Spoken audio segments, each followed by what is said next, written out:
Hi, I'm Laura Maniec, Master Sommelier for the weekly tasting. You probably don't know this, but I am obsessed with champagne and all things bubbly. The reason is sparkling wine, as we call it, is perfect for food and wine pairing. There's so many different styles, from the still kind of clear style to the rosé, to the vintage, to the non-vintage.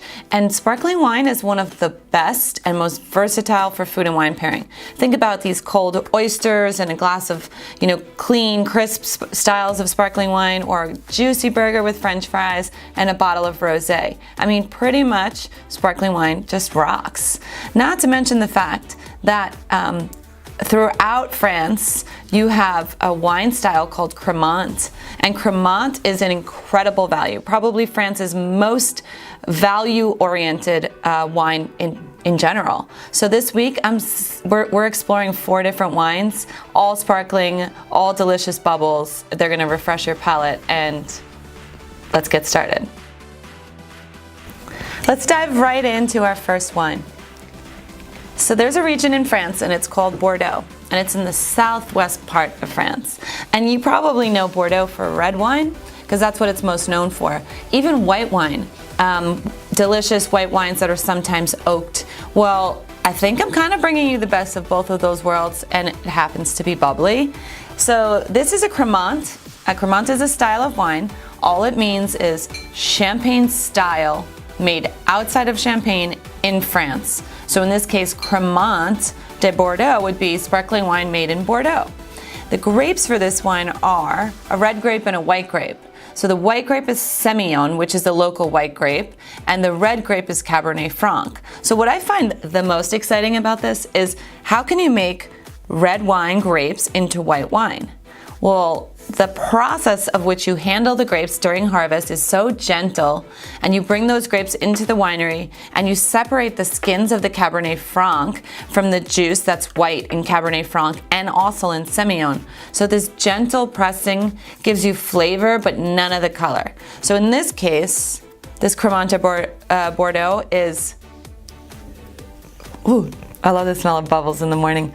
It's kind of pale straw in color, has this really nice apple, kind of like a yellow waxy apple, a little bit of a grilled pear, or sort of a riper pear. That's the Semillon talking. And then this Cabernet Franc adds like a red fruit aroma, so it smells a little bit like red plums and red cherries. But the Cabernet Franc is also savory, which really is cool. You get this like almost like shishito pepper aroma. And it's perfect for pairing with vegetables or hard to pair items like eggs even.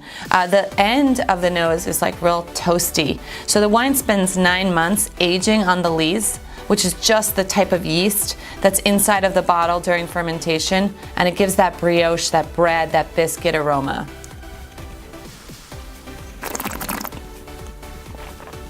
You would definitely consider this a dry style of bubbly. It has a lot of powerful waxy fruit, so it's a perfect wine for holiday entertaining or gifting as a hostess gift. Okay, Comtesse de Saint-Pey. This is a rosé sparkling wine, as you can probably see, and the color starts coming into your glass as you're tasting with us. So this maybe is called onion skin, or it's sometimes called salmon color. Typically, it's a lighter color of rosé. So you might be wondering, how does rosé champagne differ, or how does rosé Crémant differ from the still or the clear style? So let me tell you 2 things about rosé. Rosé gets its color, in the case of sparkling wine, in 2 methods. It's either by bleeding color from the skins, or by blending a lot of white wine with a teeny bit of red wine. So in all rosé wines throughout the rest of Europe, you can't blend a little teeny bit of red wine into your white wine base. That's illegal. But in sparkling wine production, it's allowed. So you can take, you would imagine like something like the Crémant from the Loire and dose it with a little bit of red wine, and you can get rosé, in theory. In our case, this is the saignée, or the bleeding method, which is just to say that we have 2 red grapes used in this wine, and instead of separating the juice from the skins, we allow the juice and the skins to sit together, and we seep the wine. We kind of extract some of that rosé color. So the grapes are Cabernet Franc and Merlot, and we're back to the Bordeaux region of France. So we have two Bordeaux Crémants, but this one is the rosé. This rosé has all of the notes that you would expect in a rosé or a red wine, which are Merlot has red plum, has red cherries, it has like a blackberry or a cocoa aroma, and Cabernet Franc is savory, has a green aroma, has a little bit of a lighter style. So you get all of that. Plus it's like a little bit mushroomy and funky, which is really cool. It has like almost like a cheese rind, Parmesan, Pecorino aroma. And it just smells like alive, like red flowers, and it's much more powerful. So this is a wine that it could carry you on from, you know, you're cocktailing and you're having lighter styles of bubbly, but now you're sitting down for dinner, and now you're at lunch and you have a juicy burger and it's dripping, you know, kind of thing.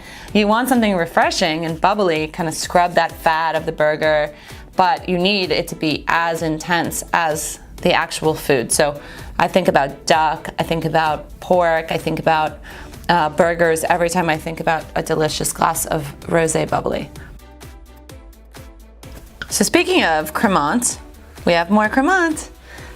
This is a Crémant de Loire. So Crémant de Loire is a wine, sparkling wine again, made in the Loire region of France.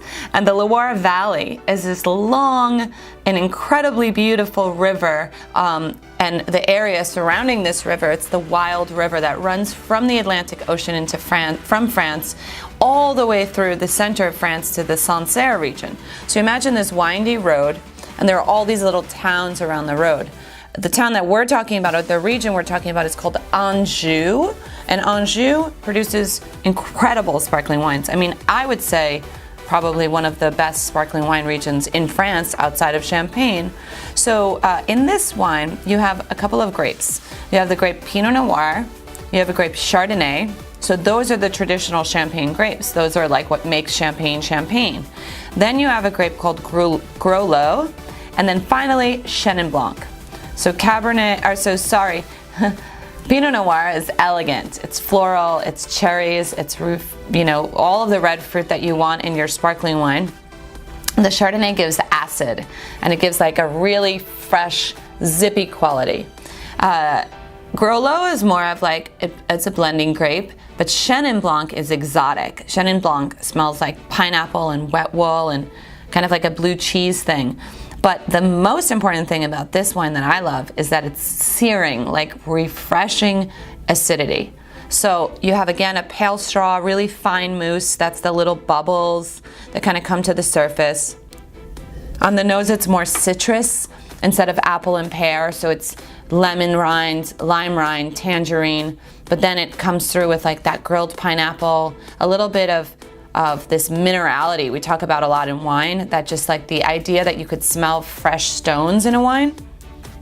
So you get that, and maybe just the teeniest bit of like a floral aroma.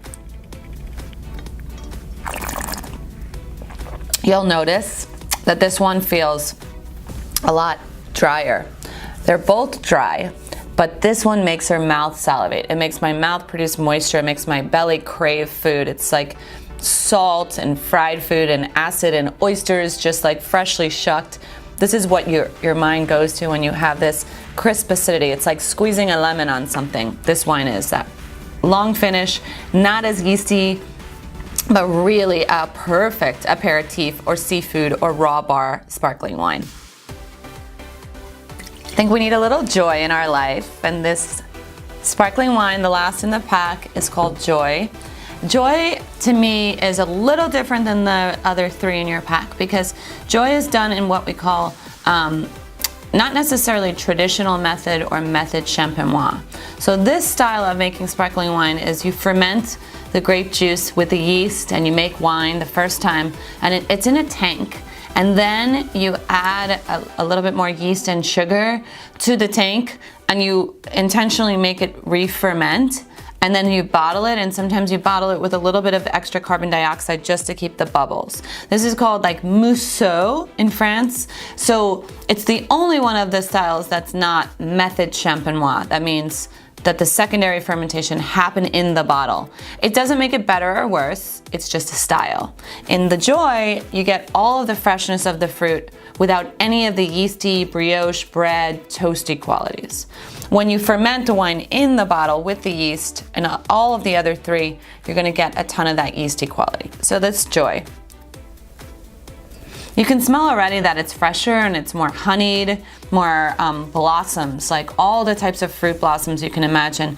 Apricot and peach aromas, a little bit more pear, fresh comes to mind, like really fresh flowers, like your husband got you a great bouquet. Lilies, and even like I said, apple blossoms. So the wine hails from Gascony, which is definitely a food capital of France. This is 100% Sauvignon Blanc. So you're familiar with that Sauvignon Blanc aroma of like almost like mango or papaya, guava. It all in Sauvignon Blanc, it has something that's exotic that might make you like kind of pause in this wine. And it's not sweet, but it definitely comes across as the most fruity or the most young or the most floral. Or you might say, no, this is sweet, Laura. There's no sugar per se, but it's definitely a wine that you could serve with a off, not super sweet dessert, like so fruit or yogurt or granola, those kind of things, or perhaps even at brunch and breakfast. You might consider using it in your bellinis or in your mimosas, although, I'm a pretty straightforward girl and I don't necessarily like to doctor up grape bubbles with fruit juice, but go for it if you're so inclined.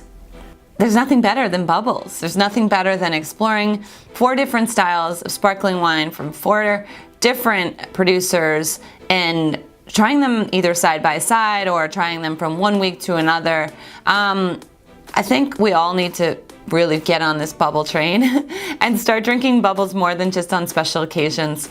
Really, sparkling wine goes with everything from raw bar and oysters to burgers and fries to fried chicken, and last but not least, it's great with wedding cake when it's slightly sweet.